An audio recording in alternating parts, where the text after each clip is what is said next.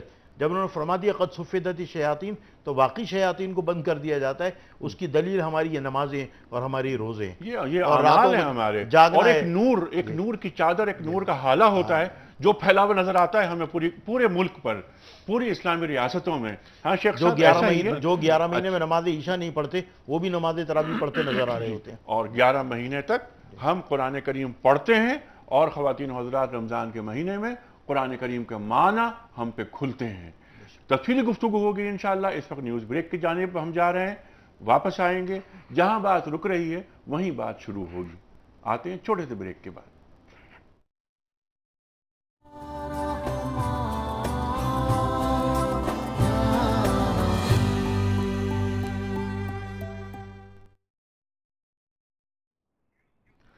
Welcome back خواتین و حضرات، رونق رمضان میں ایک بار پھر خوش آمدید۔ تشریف فرمائے محترم مولانا محمد اسد تھانوی صاحب اور محترم مولانا شجاع الدین شیخ صاحب۔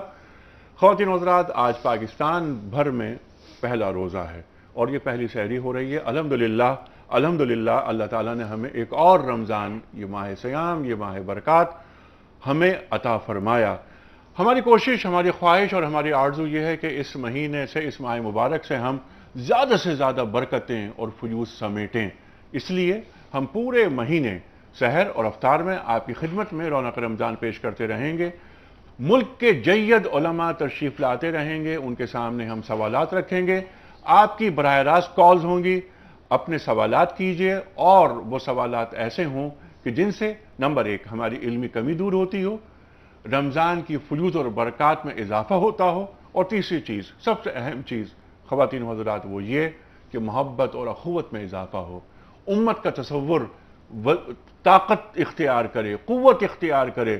انما المومنون اخوہ، قرآن کریم ارشاد فرماتا ہے کہ تمام مومن آپس میں بھائی بھائی ہیں۔ محبت، یگانگت، اپنائیت، اس کی ضرورت ہے ہمارے ملک کو، اور صرف ملک ہی کو کیا، پوری امت محمدیہ کو صلی اللہ علیہ وآلہ وسلم کو۔ خواتین و حضرات، جہاں بات رک رہی تھی وہیں سے ہم بات چلا رہے ہیں دوبارہ۔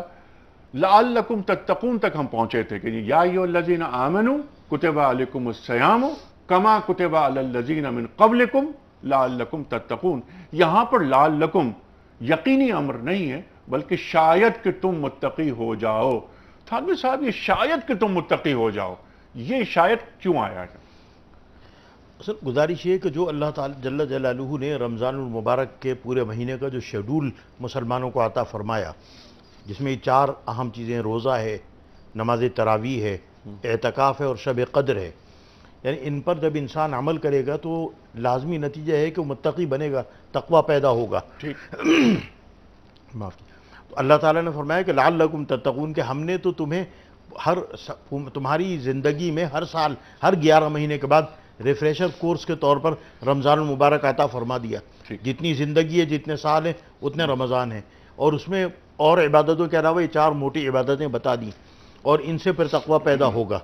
اب اس میں یہ ہے کہ یہ انسان کے لینے کے اوپر ہے کہ تقوی پیدا ہونے کا مطلب ہے کہ ان عبادات کا اثر بھی تم پر ہوتا ہے یا نہیں۔ جیسے سورج نکلتا ہے، لیکن اگر آپ کے گھر میں کالے پردے پڑے ہوئے ہیں تو آپ تک اس کی روشنی نہیں پہنچتی۔ تو اللہ جل جلالہ نے تو اس مہینے کو نورانیت عطا فرمائی، اور اس مہینے کو برکتوں والا مہینہ فرمایا، اور روزے اور تراویح اور اعتکاف اور شب قدر اور ایک نفل کا 70 کے برابر ہونا، یہ تمام اللہ جل جلالہ نے اور جناب رسول اللہ صلی اللہ علیہ وسلم نے بیان فرما دیے۔ اب یہ ہر آدمی کے اوپر ہے کہ اس میں سے کتنا وہ حاصل کرتا ہے۔ ٹھیک ہے بھئی، ہم تو بانٹنا چاہ رہے ہیں، ہم تو دینا چاہ رہے ہیں، ہم تو مائل بکرم ہیں، کوئی سائل ہی نہیں۔ شیخ صاحب، ایمان اور احتساب، حدیث رسول مقبول صلی اللہ علیہ وسلم، جس نے ایمان اور احتساب کے ساتھ روزہ رکھا، اور پھر لعلکم تتقون، ان دونوں کو ذرا جوڑتے ہیں آپس میں۔ اچھا، ایک عرض یہ کرنا چاہوں گا کہ یہ اصل میں شاہانہ انداز بھی ہوتا ہے کلام کا، جیسے بادشاہوں کا کلام ہوتا ہے نا، اگر تم نہیں کیا تو شاید تمہیں عطا کر دیا جائے، کیونکہ ان چیزوں کی اس بادشاہ کی نگاہوں میں کوئی حیثیت نہیں ہوتی. تو یہ ہے شاہانہ انداز رب العالمین کی طرف سے کہ اگر تم نے کیا تو شاید تمہیں یہ عطا کر دیا جائے، شاید تمہیں یہ سب کچھ عطا کر دیا جائے. یہ ہے شاہانہ انداز کلام کا. لعل میں یہ انداز بھی رب العالمین اختیار فرماتے ہیں، یہ مفسرین نے بیان فرمایا. اچھا، جو آپ نے فرمایا ایمان اور احتساب، یہ بخاری کی حدیث ہے کہ جی ایمان اور احتساب، جی یہ بخاری کی حدیث. تفصیلی گفتگو اب میں چاہوں گا کچھ کالرز کو لیتے ہیں. جی السلام علیکم.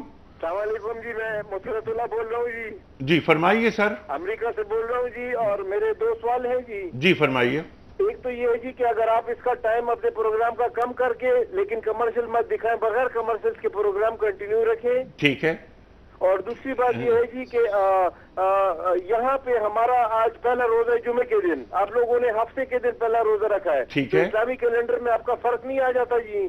اچھا، اسلامی کیلنڈر میں فرق، ہاں یہ اچھا سوال ہے آپ کا. اسلامی کیلنڈر میں فرق، اس پر ہم بات کریں گے، لیکن ایمان اور احتساب کی بات آپ پہلے اس پر بات کریں. جی بخاری شریف کی حدیث ہے کہ من صام رمضان ایمانا و احتسابا غفر له ما تقدم من ذنبی، جس نے رمضان مبارک کے روزے رکھے ایمان اور احتساب کے ساتھ، اس کے پچھلے گناہوں کو معاف کر دیا جائے گا.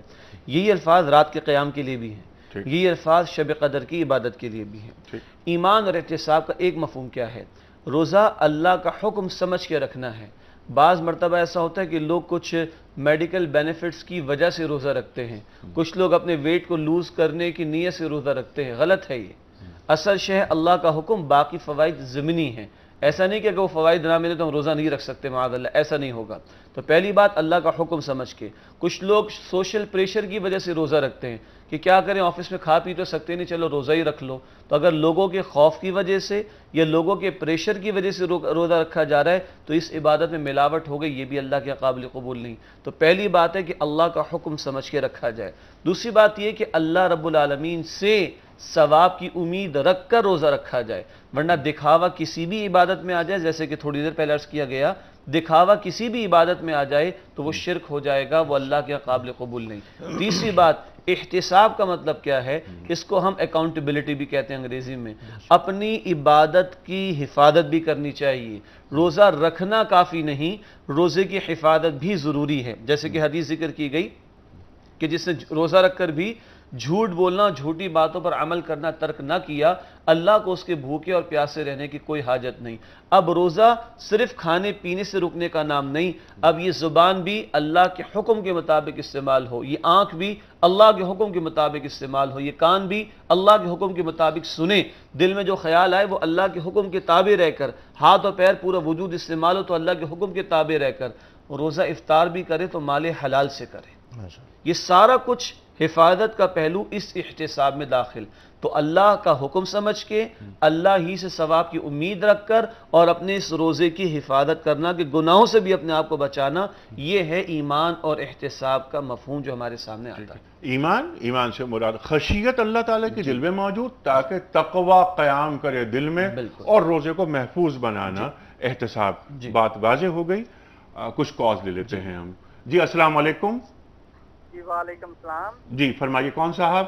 جی میرا نام محمد مشتاق ہے، میں اکاڑا حویلی لکھا سے بول رہا ہوں. جی مشتاق صاحب، میرا یہ سوال ہے کہ گھر میں جو گڑیاں بچوں کے کھیلنے کے لیے پلاسٹک کی گڑیاں رکھتی ہیں، بچیاں کھیلتی ہیں، یا کوئی بھالو وغیرہ ہوتے ہیں، کیا یہ گھر میں رکھنے جائز ہیں یا نہیں؟ اچھا ٹھیک ہے، یہ میرا علماء اکرام سے جی بالکل سوال رکھتے ہیں. تھانوی صاحب، اس سے پہلے کہ یہ سوال گڑیوں والا اور وہ بھالو یعنی کھلونوں کی بات ہو رہی ہے، گھر میں رکھنا جائز ہے، پہلے آپ یہ فرما دیجئے، اس کے بعد ایک سوال جو پہلے آیا تھا میں چاہتا ہوں وہ بھی رکھوں آپ کے سامنے. یہ پہلا جو سوال تھا وہ کیا تھا؟ وہ سوال یہ تھا کہ امریکہ میں کیلنڈر والا. اسلامی کیلنڈر اچھا، والا. اس میں گزارش یہ ہے، پہلے اس کو لے لیتے ہیں کہ جو جیوگرافیکل لوکیشنز ہیں نا، مثلا امریکہ ہم سے 10 گھنٹے 11 گھنٹے 12 گھنٹے پیچھے ہے. ہم یہاں رات میں بیٹھے ہیں تو وہاں دن ہے. تو اس طرح کہیں سورج کسی وقت نکل رہا ہے، کہیں کسی وقت نکل رہا ہے. اسی طرح چاند کے مطالعے مختلف ہونے کی وجہ سے کہیں چاند ایک دن پہلے نظر آتا ہے، کہیں ایک دن بعد نظر آتا ہے، کہیں 2 دن بعد نظر آتا ہے. اور کہیں روزہ جو ہے وہ 23 اور 22 گھنٹے کا بھی ہے اور کہیں 9 گھنٹے کا بھی ہے. تو یہ تو اس سے اسلامک کیلنڈر کے اوپر کوئی فرق نہیں پڑ رہا. اور شب قدر کی ایک سوال یہ بھی آئے گا میرا خیال ہے، اٹھتا ہے سوال یہ کہ شب قدر کی جو تعیین ہے اس میں بھی فرق پڑ رہا ہے. وہ ہر علاقے کے لحاظ سے الگ الگ، ہر علاقے میں رمضان المبارک کی تاریخیں الگ ہیں، عید کی تاریخیں الگ ہیں، بقرعید کی تاریخیں الگ ہیں، اوقات الگ الگ ہیں. نماز کے اوقات ہمارے وقت کوئی اور ہے، سعودی عرب کا کوئی اور ہے، برطانیہ کا اور ہے، امریکہ کا اور ہے. اس کو ایشو نہیں بنانا چاہیے. نہیں، اور یہ اللہ جل جلالہ نے جو کائنات کو تخلیق کیا ہے اور اس نے یہ جغرافیکل لوکیشنز رکھی ہیں اور ان تمام کے ساتھ پھر عبادات فرض اور واجب قرار دیے، تو ان میں وقت کا بھی فرق ہے اور دن کا بھی فرق ہے. ٹھیک ہے، اگلی کال لیتے ہیں. السلام علیکم. السلام علیکم. جی فرمائیے سر. جی فرمائیے سر. جی یاسین کر رہا ہوں امریکہ سے. جی یاسین صاحب. میرا مولانا سے سوال یہ تھا، میں نے بتایا تھا قضاء اور فرض پڑھیں جی تو کل فرض تو ہم پڑھتے ہیں، ہم سنتے بھی پڑھنی پڑیں گی ہمیں. اچھا، قضاء میں سنتیں بھی پڑھنی پڑیں گی ہمیں. جی اگر وقت ہے تو سنتیں بھی پڑھ لیں، ورنہ فرض اور وطر ضرور پڑھنے پڑیں گے، یعنی 5 نمازوں کے فرض اور وطر عشاء کے. ٹھیک ہے. اچھا آخری سوال لے لیتے ہیں پھر ہمیں جانا ہے بریک کی جانب. یہ جو گڑیاں اور یہ جو بھالو رکھتے ہیں گھر میں رکھ سکتے ہیں نا؟ دیکھیے جو اس قسم کے مجسمے ایک قسم کے ہیں جن میں پورا مجسمہ بنا ہوتا ہے انسان کا، اس کے لیے تو ممانعت ہے. جو مختلف بدھا کے مجسمے وغیرہ گھروں کے اندر رکھے جاتے ہیں، ان کے بنانے کی بھی ممانعت ہے اور رکھنے کی بھی ممانعت ہے. نہیں بچوں کے کھلونے. جی لیکن بچوں کے کھلونے یہ بھالو وغیرہ انہوں نے کہا اس کے رکھنے میں کوئی حرج نہیں. اس کے رکھنے میں کوئی حرج نہیں ہے. خواتین و حضرات گفتگو رہے گی جاری. کتب علیکم الصیام کما کتب علی الذین من قبلکم لعلکم تتقون پر تفصیلی گفتگو ہوئی. جب ہم بریک سے واپس آئیں گے تو میں یہ سوال رکھوں گا اپنے علماء کے سامنے کہ اللہ تعالیٰ فرما رہا ہے کہ الصوم لی وانا اجزی بہ، روزہ میرے لیے ہے اور میں ہی اس کی جزا دوں گا. تمام عبادات جو ہیں وہ اللہ کے لیے ہیں. کسی اور عبادت کے تعلق سے اللہ تعالیٰ نے یہ نہیں فرمایا کہ یہ عبادت میرے لیے ہے اور میں ہی اس کی جزا دوں گا. بعض جگہ علماء نے یہ بھی لکھا ہے کہ الصوم لی وانا اجزی بہ کا مطلب ایک یہ بھی ہے کہ روزہ میرے لیے ہے اور میں اس کی جزا ہوں. خواتین و حضرات یہ سوال رکھیں گے علماء کے سامنے. اس وقت جا رہے ہیں ایک چھوٹے سے بریک کی جانب.